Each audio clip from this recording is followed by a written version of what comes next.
Madhya Pradesh TV में एक और बड़ी खबर आ रही है, जो कि बता दूं, कल के दिन में मध्य प्रदेश के मुखिया डॉक्टर मोहन यादव द्वारा एक जबरदस्त घोषणा की गई थी। उस घोषणा के बाद में जिनके लिए घोषणा की गई थी, उसके बाद कई तरह के सवाल खड़े हो गए। अब क्या थी पूरी खबर और मैं पूरी तस्वीर इससे पहले बता देता हूं, और उसके बाद में क्या है पूरी सच्चाई वो भी मैं बताने का प्रयास कर रहा हूं। आप तस्वीरों पर देख रहे हैं, मुख्यमंत्री डॉक्टर मोहन यादव द्वारा श्रमिकों के हित में बड़ी घोषणा की गई।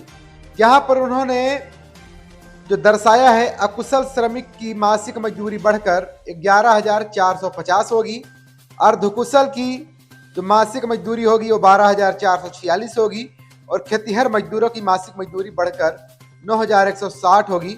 और इसके अलावा चौथा जो बिंदु उन्होंने दिया था, पार्ट टाइम मजदूरी करने वालों को संबल योजना से जोड़ा जाएगा।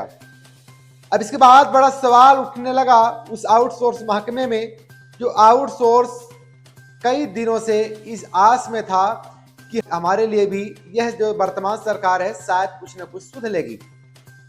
लेकिन बीते कुछ दिनों पहले एक श्रम विभाग का एक लेटर जारी होता है, और इसमें 2-400 की बढ़ोतरी मात्र से कहीं न कहीं उस आउटसोर्स के मन में पूरी तरह से निराशा हाथ लगने लगी। इसके बाद आवाजें उठने लगी, टैग किया जाने लगा।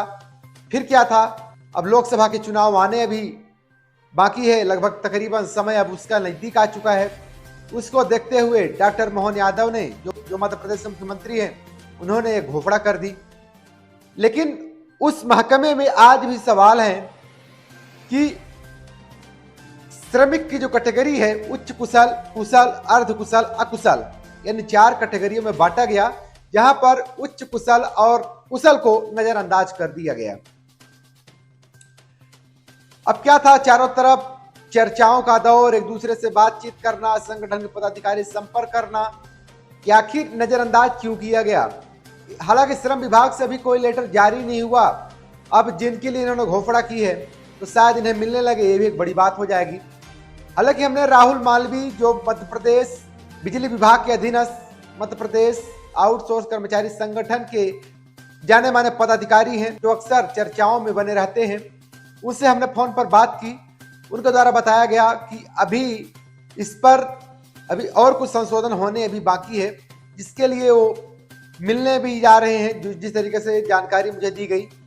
और मिलने के बाद में क्या कुछ पूरी प्रक्रिया होगी, वो कहीं न कहीं धरातल स्थितियों पर पुनः उसमें संशोधन किया जाएगा। ये हालांकि बड़ी खुशी की बात है कि अगर अर्धकुशल की वेतन इस रूप में मिल रही है, तो कुशल की जाहिर है इससे ज्यादा ही होगी, और कुशल की भी इससे ज्यादा ही होगी। तो अभी समय का इंतजार करना आप सभी को पड़ेगा ही। लेकिन बड़े सवाल इस ओर भी हैं कि जिस आउटसोर्स की लगातार जिक्र होती है, उस आउटसोर्स का जो भविष्य है वह सुरक्षित नहीं दिखता है, क्योंकि लगभग 60% से ऊपर के जो कर्मचारी जो बिजली महकमे में काम करते हैं, वो आउटसोर्स के रूप में ही होते हैं। उन्हें ही खंभे पर चढ़ना होता है और उन्हें ही लाइन ऑपरेट करना होता है। इतना ही नहीं, विभाग के लगभग 90% से ज्यादा के कार्य आउटसोर्स महकमे को करना पड़ता है। यानी मैं कुल मिला के कहूं तो आज भी सवाल लगातार मैं छोड़े जा रहा हूं जिम्मेदारों के ऊपर, कि जिस महकमे के माध्यम से आपका पूरा तंत्र मजबूत हो रहा है, उनके भविष्य की सुरक्षा करने की भी जिम्मेदारी भी आपके ही ऊपर है। और हाँ, एक और बड़ा सवाल उठता है कि जो सीनियर हो गए हैं, तो क्या उनके वेतन अलग से रिवाइज होने हैं। तो अभी इस तरीके से कोई पॉलिसी नहीं है। लेकिन बड़े सवाल ये हैं कि आउटसोर्स जो लगातार दुर्घटनाग्रसित हो रहा है, मृत्यु के कगारों में, काल के गाल में समा रहे हैं, उनके परिवारों के लिए कोई भविष्य की पॉलिसी नहीं बनाई गई है। तो कहीं न कहीं से सरकार से निवेदन है कि अगर आप इस तरीके से अगर योजना लॉन्च कर ही रहे हैं, तो इसके बाद तो कम से कम सभी कैटेगरियों को ध्यान में रखिए।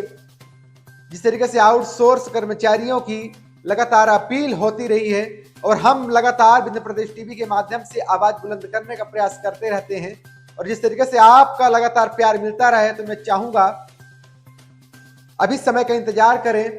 सूत्रों से जो जानकारी मिल रही है, तो एक हफ्ते के अंदर एक अच्छी खुशखबरी मिलने जा रही है, और पूरी ऑफिशियल जब भी खबर आती है, उस खबर को आप सबके बीच में मैं जरूर डालूंगा। इसके लिए आप Madhya Pradesh TV channel subscribe कर लें। इतने लोग वीडियो देख रहे हैं, उस लगभग मैं सबसे निवेदन करना चाहता हूं, सब लोग सब्सक्राइब कर लें, क्योंकि आउटसोर्स से संबंधित जब भी कोई खबर आती है सबसे पहले प्राथमिकता विंध्य प्रदेश टीवी देता है। आवाज उठाने की बात अगर आती है सबसे पहले प्राथमिकता विंध्य प्रदेश टीवी देता है। इसलिए आपका हितैषी विंध्य प्रदेश टीवी आपका चैनल है, और इस चैनल को ज्यादा से ज्यादा सब्सक्राइब करें, करवाएं, और लाइक और कमेंट दे करके मुझे हौसला दे सकते हैं। कमेंट बॉक्स में अपना सलाह छोड़ सकते हैं कि अब किस मुद्दे पर हमें खबर बनानी चाहिए। अभी तक अपना विंध्य प्रदेश टीवी में समय देने के लिए बहुत बहुत धन्यवाद। जल्द ही बड़ी खबर लेकर के उपस्थित होऊंगा। मुझे इजाजत दीजिए। आर एन जयसवाल, जय हिंद।